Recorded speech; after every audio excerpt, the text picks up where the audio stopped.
Welcome to Stoneworks' presentation of the Ambassador Delegate for Windchill. Before we demonstrate the Delegate for Windchill, it's important to understand the Ambassador Suite architecture. The Ambassador Suite consists of three elements: the Envoy service, the Ambassador service, and the Delegates. The Envoy service is responsible for managing Doors clients and processing the request from the Ambassador service. There can be multiple Envoy services configured to facilitate load balancing and fault tolerance. The Ambassador service can run as an RMI server or a web service. It is responsible for routing delegate requests to the proper Envoy services. Upon receiving a response back from an Envoy service, the Ambassador service caches the response to increase response times of similar requests. There is a one-to-one relationship between the Ambassador service and a Doors database. The Delegates are client applications that communicate with the Ambassador service. A delegate can be written in any application that supports remote method calls or web service protocol. This provides any third-party application with the ability to communicate with and retrieve data from Doors, hence the product name, Ambassador Delegate for Windchill. We here at Stoneworks have created a delegate in Windchill in order to integrate Doors data with Windchill product data. Let's take a look. Starting with a fresh install of the Ambassador Delegate for Windchill, you may be wondering, how do I get the data into Windchill? From the Site Utilities tab, we would click on the Ambassador Administrator. This provides us the ability to identify and create pools. A pool is a collection of Ambassador connections.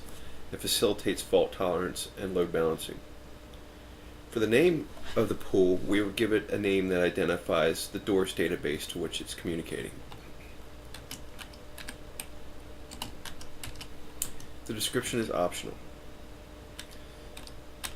The username and password corresponds to the credentials that were configured for this environment. And these are Doors usernames and passwords.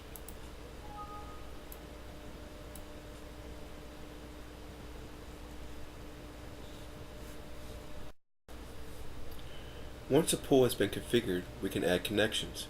A connection corresponds to an Ambassador service that's running somewhere on your network. So when it comes time to provide a name, you want to identify the system that it's running on.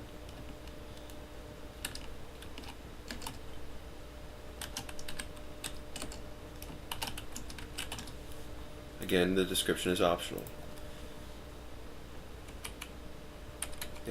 The host name corresponds to the IP address that it's currently running on. And the port number is the port number that the Ambassador service is listening on.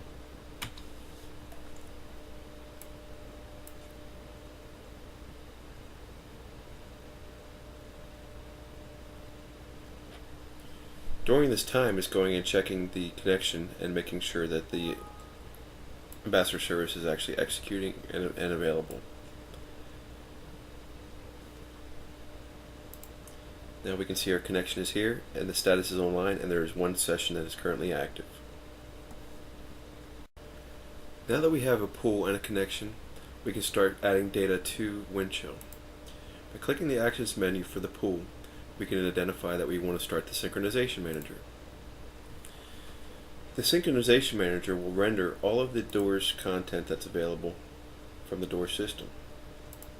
We can see projects and folders and modules. In this example, we're going to publish the URD, the User's Requirements document, for a new car. By checking the box and then clicking the Publish button, we're then prompted with a warning that, depending on the amount of data that's in the module and how many baselines exist in the module, that it could take several minutes to publish.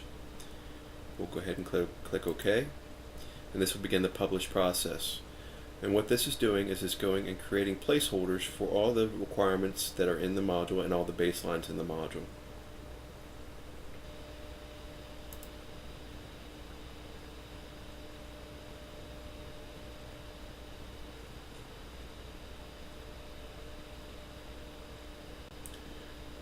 Now we can see that the module has been published, the links have been created, the relationship between the modules and the requirements, but the content has not been updated yet.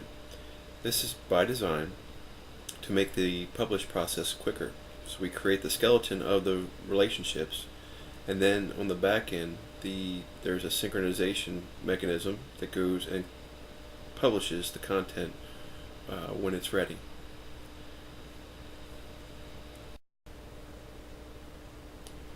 After a period of time has elapsed and the synchronization service on the back end has published the content, we can refresh this view,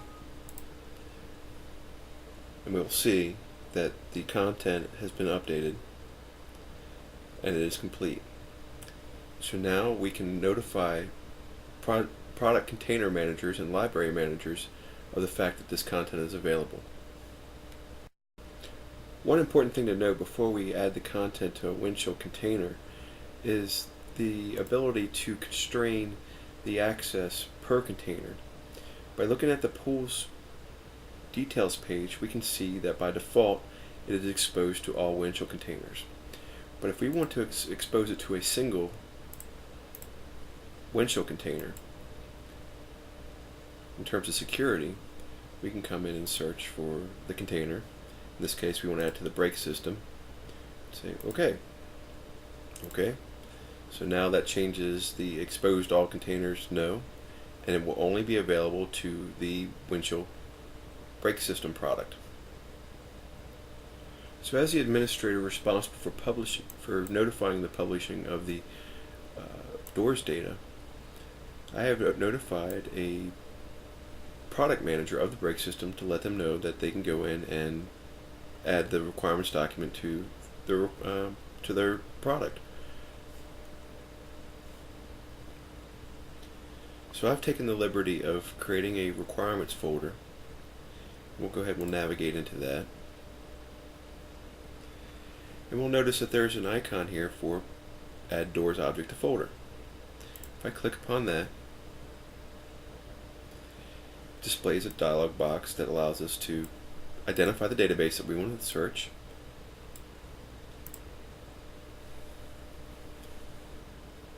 This next wizard step allows us to identify the module that we want to add to the requirements folder.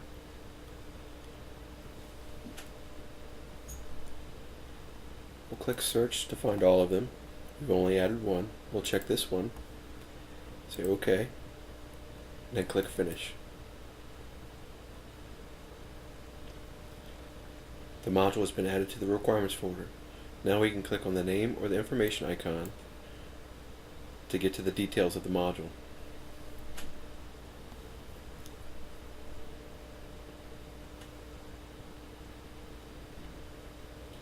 We can see here that the module is publishing all types of text, tables,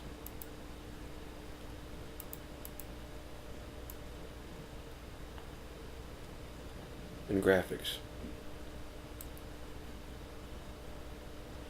We can also see that the views that are captured in the door system are also available to the Windchill environment. If we scroll back to the top, we can see the name, the baseline version, the description, what level requirement module it is, a link out to the change proposals module, and a link to launch doors. If the doors client is installed on the workstation that is viewing Windchill, when you click on this link, doors will be launched. So in terms of the third level menu, where used, if we click on that, that will show us everywhere that the module or requirements are used. In this case, we haven't added any requirement links yet. We can see all the doors baselines. The action item command is the same action item command that's available to other Windchill objects, as is the subscriptions and discussion forums. So every doors object in the Windchill environment has the ability to have discussions associated with them.